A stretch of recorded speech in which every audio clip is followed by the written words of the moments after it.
Thank you, Ms. Pilon.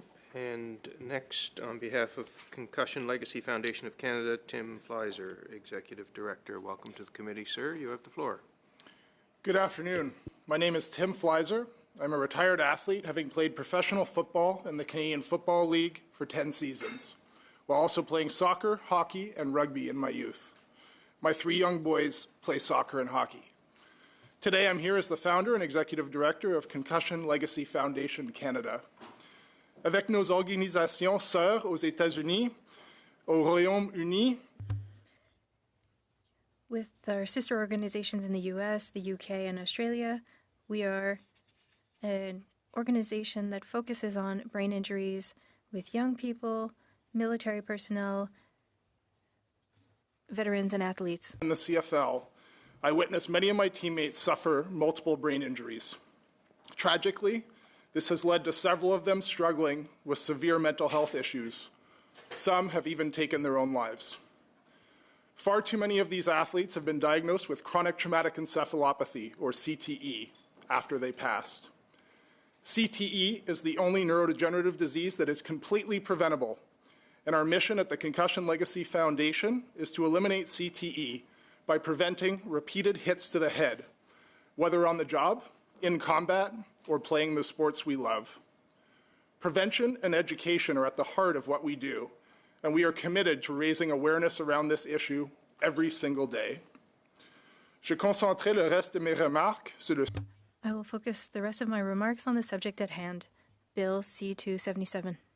CLFC supports Bill C-277 in its current form as a first step to significantly reducing the incidence of concussion and related brain injuries in Canada.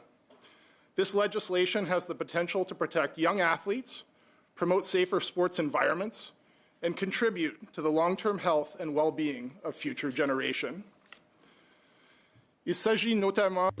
We want to focus on improving guidelines on returning to playing and raise awareness for trainers, educators, clinicians, and Canadians at large. We believe in this initiative because we want to see our kids participate in sports without the risk of severe, life-altering brain injuries.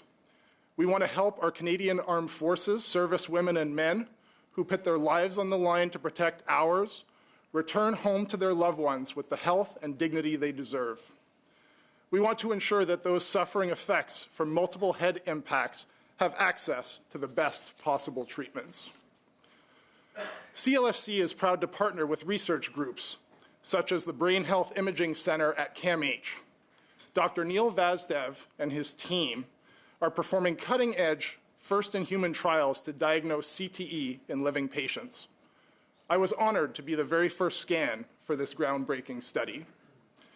Our partners at the Canadian Concussion Centre are performing autopsies to determine the prevalence of CTE in Canadians. This research contributes to our global brain bank alongside experts in Boston, Oxford, Auckland, Sao Paulo, and Sydney. CTE is preventable. With the right strategies in place, we can ensure that our children, our athletes, and our military personnel avoid the devastating consequences of repeated brain injuries. Mr. Chair, I would be remiss if I didn't take a moment to thank you and all the members of the House for their unanimous support of this critical bill.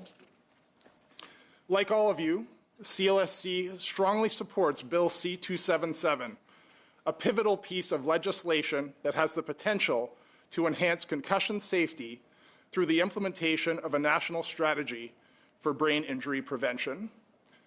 Following the swift passage of this bill, CLFC offers the following recommendations to the Minister of Health for inclusion in a national strategy to support and improve brain injury awareness, prevention, and treatment.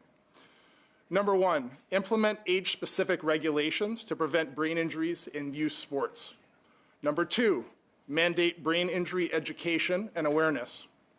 Number 3, establish an advisory panel on neurodegenerative brain injury treatment and prevention.